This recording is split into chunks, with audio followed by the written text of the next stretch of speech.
So yun po mga ka-traveler, so welcome back muli sa aming channel, and again, this is John from Road Crew Travel. So another informative vlog na naman tayo, and this time ituturo ko sa inyo kung paano mag-setup or mag-register ng inyong TIN ID but it's not physical. So what does that mean? Ibig sabihin nito is gagawa tayo ng TIN ID natin pero online na. Kasi recently nga na-discover namin ni Mrs. Nung mag-update na kami ng aming TIN at gusto na nga namin magkaroon ng card, wala na daw sila. Lahat daw is digital na, meaning to say, kung gusto nyo mag-register or magkaroon ng inyong TIN ID, sa halimbawa kung magkakaroon kayo ng mga different transactions, so kailangan is online na natin gagawin. So ituturo ko sa inyo mamaya mga ka-travelers kung paano gawin ito. Kasi introduce ko sa inyo yung tinatawag na ORUS, which is a website from BIR. Okay? So before anything else mga ka-travelers, syempre, channel ID muna tayo. So tara, let's!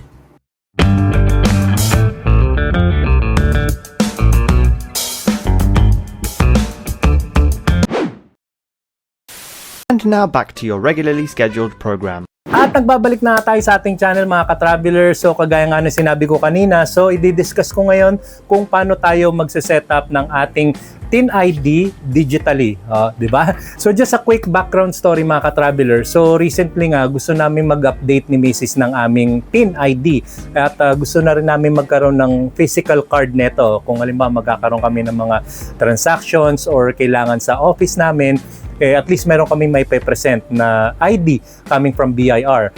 But recently nga, nung pumunta kami sa BIR dito sa area namin, to our surprise, hindi na pala kami ganun ka-update. Dahil kung gusto nyo magkaroon ng TIN ID, hindi na siya physically available. So, kailangan makapag-register kayo online.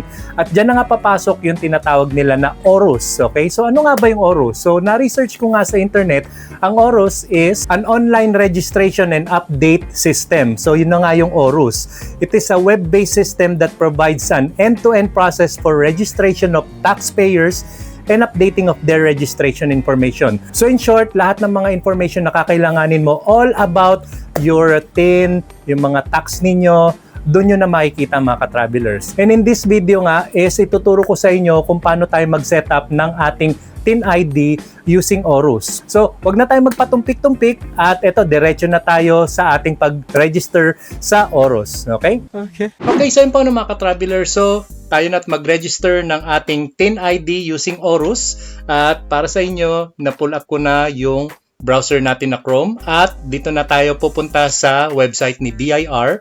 So tandaan niyo yung kanilang link is orus.bir.gov.ph/home. Okay? Pero lalagay ko na lang din yung link na to sa description ng video na to after kong i-upload. Okay?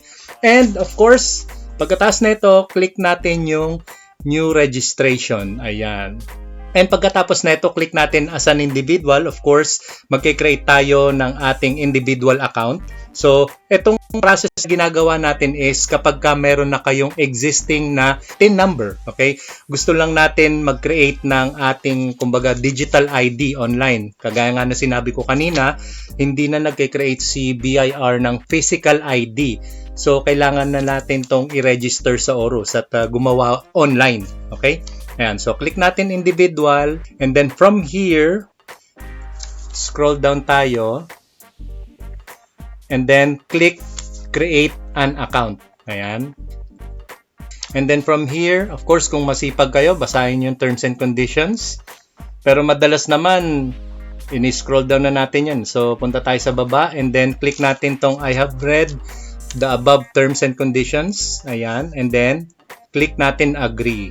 And then from here, syempre, obviously, isa lang naman ang pwede nating choice, register as taxpayer. Ayan.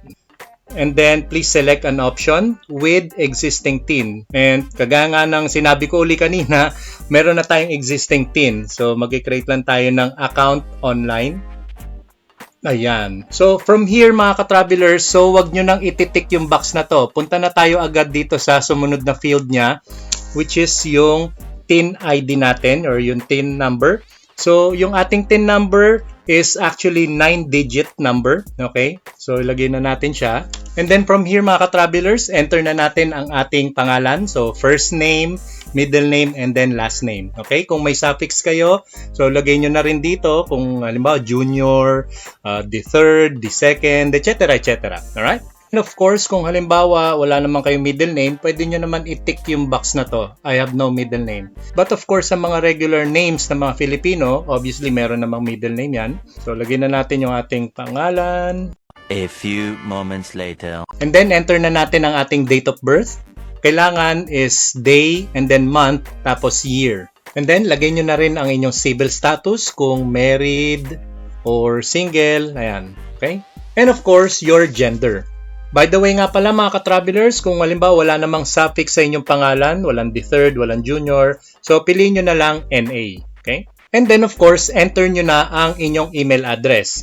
Now, dito sa email address, napakahalaga na meron kayong information dito kasi later on sa ating process, si BIR or si ORUS is magsisend ng one-time password papunta sa inyong email. Okay? So, dapat meron kayong nailagay na email address way back nung nag-register kayo ng inyong PIN number. Okay? Kung wala, I highly suggest na pumunta kayo sa malapit na BIR kung saan kayo nakarehistro para ma-verify nyo kung meron kayong existing email address doon or wala. And pagkatapos nito mga ka-travelers, gagawa na tayo ng ating password para makapag-login na rin tayo sa ORUS. And then i-click nyo na tong box na to, I'm not a robot. And then from here, click na natin yung register. Ayan po mga ka-travelers, so nag-send na ng message si ORUS. Sinasabi niya rito na we sent an email with a link to verify your email. Please validate your email by clicking the link. So kung hindi nyo na-receive yung message ni ORUS sa inbox ninyo, so check nyo na rin sa spam folder ninyo, baka doon napunta yung messages. Okay? So check na natin ngayon kung dumating na nga yung message. Okay, so yun po mga ka-travelers, so nag-message na si ORUS dito sa email address. At syempre, i-click nyo na lang yung verify your account para makumpleto na yung proseso niya. Ayan mga ka-travelers, so after ko maklik yung verify your account, sabi ni ORUS, congratulations, you have successfully created an account. Please log in to continue. Okay, so yun po mga ka-travelers, in this case, pwede na kayong mag-log on sa ORUS through your mobile phone or pwede naman sa laptop. So dito mga ka-travelers, dito na lang ako magla-login sa ating laptop since natapos naman na natin yung proseso. So enter na natin yung ating email address at yung password na na-create natin. Okay? So try na natin mag-login. Ayan. So importante na tandaan nyo yung inyong email address at yung password of course. Ayan mga ka-travelers, so nakalagin na tayo sa ORUS. And then next step natin is yung ating objective na makakuha ng ating digital TIN ID kasi yun nga yung ating purpose kapag halimbawang meron tayong mga transaction na kakailanganin yung ating ID, kukunin natin ngayon yung ating digital TIN ID. So click lang natin tong get your digital TIN ID. And then from here, sinasabi niya view your digital TIN ID. Okay, so dito meron siyang instruction. Sabi niya the digital TIN ID is an electronic version of your physical TIN card issued by the BIR or Bureau of Internal Revenue. Yan, kagaya nga na sinabi ko, according to BIR, wala nang ang physical card na ini-issue sila. So ito, digital na siya. Kung gusto niyo basahin yan, merong mga steps dyan. To get your digital TIN ID, follow the steps below. And then dito sa pinakababa mga ka-travelers yan, pwede na nating ma-view yung digital TIN ID natin. Okay, so finally, pwede na. A few moments later. Okay, so yun po mga ka-travelers. So ito na, nabiview na natin ngayon yung ating digital TIN ID. Obviously, naka-blurred siya. Siyempre, ano naman to personal information. So, hindi mo makikita. Pero at least may idea na kayo mga ka-travelers kung paano natin to pin-process. Okay, so napakadali lang, di ba? Medyo mahaba lang, pero simple task naman Madali nyo namang ma-follow yung mga instructions. Alright? And that's it for today's video mga ka-travelers. So I hope may natutunan kayo. At kung di pa kayo nakasubscribe sa aming channel, don't forget to subscribe Road Crew Travels at i-hit nyo na rin ang notification bell para updated kayo palagi sa aming susunod na vlogs. So till next time mga ka-travelers, maraming salamat at God bless.